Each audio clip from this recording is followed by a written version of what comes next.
इस ढंग से जीवन की दो कार्य हो, शरीर को जीवंत रखना और ज्ञानवाही तंत्र को तंत्रित करना, ये दो कार्यक्रम हो।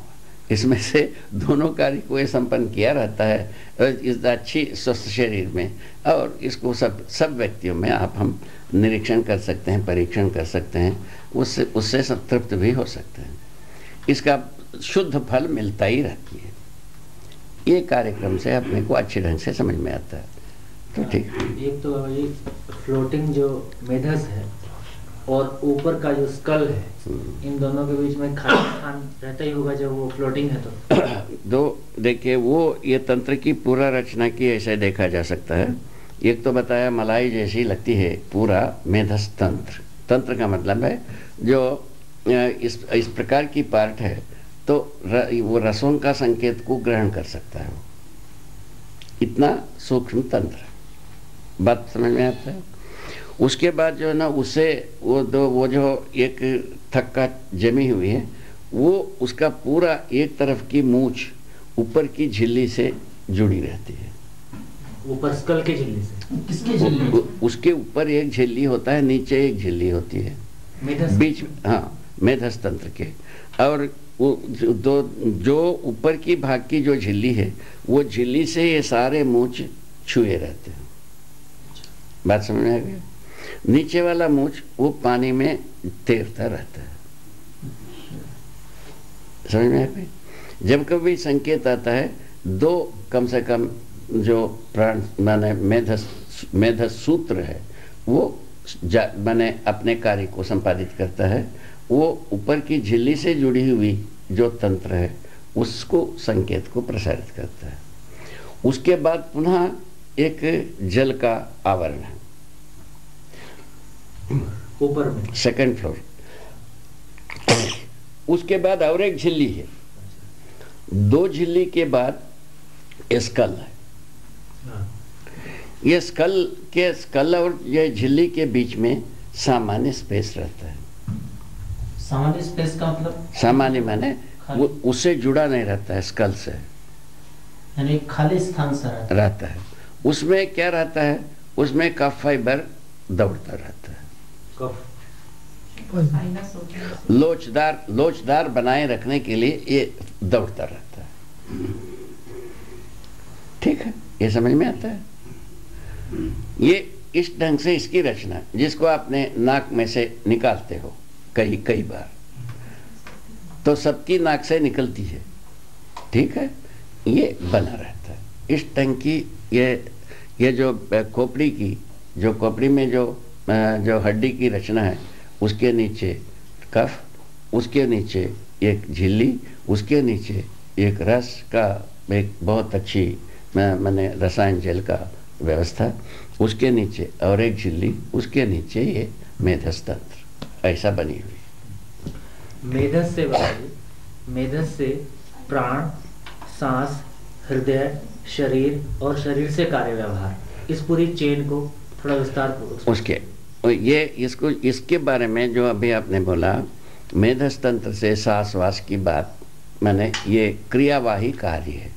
सांस लेना, दिल धड़कना, खून बहना, ये क्रियावाही कार्य है। ये कार्य के लिए मूल तत्व है वो हृदय। हृदय तंत्र से खून संचालित होता है। वो खून संचालित होने के आधार पर ही फेफड़े की क्रिया स्पंदनशीलता बनता है। फेफड़े की क्रियाकलाप से हम सांस लेना, सांस छोड़ना बनता है।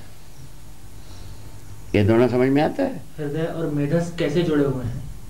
वो पुनः वही बात, हृदय का मतलब है खून को मैंने सब जगह में पहुंचाने के बाद वो जितने भी गंदा होकर के वापस आता है, वो फेफड़े में शुद्ध होना, पुनः हृदय से हृदय में पहुंचना, ये क्रियावाही कार्य है। इसमें मेधस को कुछ नहीं करना है, ज्ञान तंत्र को कुछ नहीं करना है, जीवंत रखना पर्याप्त है। जीवंत रखने की क्रिया किया रहता है, इतने में संपादित हो जाता है। ठीक है, ज्ञान तंत्र से उसको कुछ नहीं कहना, तो खून बंद हो जाओ, ये कहना नहीं है। आवेशित होने पे हृदय की गति कम ज्यादा होती है, वो तो आवेशित प्राण हृदय का जो लिंक है ना, वो तो स्वाभाविक है ना बाबा। आवेशित होने की बात दूसरी हो गई। तो आवेशित होने के लिए हमको कोई ना कोई ज्ञानवाही तंत्र को बहुत ज़्यादा उत्तेजित करना होता है, वो जीवन करता है। वो जो क्योंकि जीवन शक्ति अक्षय है, वो अपना गति से जहाँ कहीं भी तंत्रित किया, अपने से भड़बड़ाना स्वाभाविक है। भड़बड़ाया तो सांस लंबी हो गई, गर्म हो गई, ठीक है, और बेहोश होने लगे, चक्कर आने लगे, ये सब तो होते ही है। उसके बाद उससे ज़्यादा हो गए तो वो ब्लड प्रेशर बढ़ गई, उससे ज़्यादा हो गए तो हृदय अवरोध हो गई, खत्म हो गई बात। अधिक गुस्सा आने से सांस ये सब होते ही है। इसको थोड़ा स्पष्ट करें। वही अधिक गुस्सा होने से आवेश है ना हुआ। आवेश होने से आवेश के आधार पर जितने भी ज्ञानवाही तंत्र तंत्रित होता है, उसके फलस्वरूप में हृदय गति, फेफड़े की गति सब बढ़ जाती है। बढ़ जाने पर वो किसी अवधि से अधिक होने पर मर जाता है। इसमें कौन सा शंका है भाई? माने वो शरीर तो जीवन के गति के अनुसार चल नहीं सकती है, जो मनोगति से शरीर चलेगा नहीं, ठीक है ना। तो यह आवेशित गति को ये सहने की, माने उसमें जीवंत रहने की कुछ अवधि होती है, वह उतने तक आवेश को सहता रहता है। उससे ज़्यादा होने से स्वाभाविक है कोई ना कोई फेल्योर होते ही। तो बाबा जी, ये जो आवेश है जीवन का, वो मेधस के माध्यम से ही तो ट्रांसफर होता होगा ना? हाँ, होता ही है, होते। उसी को कहा और कौन सा बताया? वो मेधस तंत्र के द्वारा ज्ञानवाही तंत्र में जब तंत्रित हो पाता है, तभी ही हृदय तंत्र आवेशित होगी, फेफड़ा तंत्र आवेशित होगी, दो तंत्र आवेशित होगी। बाबा जी, इसमें फिर से प्रश्न बनता है कि ज्ञानवाही तंत्र ये किस तरह से कार्य करता है, यानी इसका जाल कैसा? संवेदनशीलताओं को व्यक्त करने के लिए कोई ना कोई संवेदनाओं के विरोध में क्रोध आता है, पक्ष में क्रोध आता है, आवेश होता है। ये दो अतिरेक होने की आवश्यकता है, पक्ष में या विरोध में, किसी न किसी संवेदना की। आप अपने को देख लो, ये अपने आप में संवेदनाओं के यदि विरोध न हो या अति प्रलोभन न हो, वो आवेशित हो जाए, ऐसा कोई चीज आप नहीं पाओगे। अति विरोध, अति सम्मोहन, दो स्थिति में ही तो मनुष्य आवेशित होता है। वो इन आवेश के फलस्वरूप हृदय तंत्र परेशान होता है और फेफड़ा तंत्र परेशान होता है, ज्यादा से ज्यादा ज्ञानवाही तंतु के माध्यम से। ज्ञानवाही तंतुओं के माध्यम से, हाँ, ज्ञानवाही तंत्र के द्वारा तो आवेश तो शो करेगा ही। क्रियावाही तंत्र के द्वारा रोग अपने को प्रस्तुत करता है, रोगों को प्रस्तुत करता है, आवेश को प्रस्तुत करता है ज्ञानवाही तंत्रों के द्वारा। ठीक समझ में आता है? सामान्य अवस्था में सहज गति में कैसा, सहज गति में कैसा रहता है? जब सहज गति में यही होता है, संज्ञानशीलता में संवेदनशीलता ये नियंत्रित रहता है, यही सहज गति है।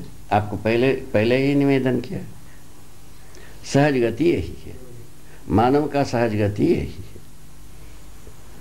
माने प्रलोभन से मुक्त या विरोध से मुक्त स्थिति में जो हम संज्ञानशीलता पूर्वक जीने पर संवेदनाएं नियंत्रित रहते हैं, इसी में मनुष्य स्वस्थ रहता है। मन जो है बाबा जी, मन जो है इसके लिए जिम्मेदार है, मेधस से जो वो होता है, कांटेक्ट होता है। अरे वो अलग चीज है भाई, जीवन जिम्मेवार है सारे बात का। पर उसमें जो क्रिया है वो जो, ठीक है ना महाराज, जीवन जो है मन के द्वारा, ठीक है ना, मेधस को संचालित करता है, ऐसा वाक्य बनता है।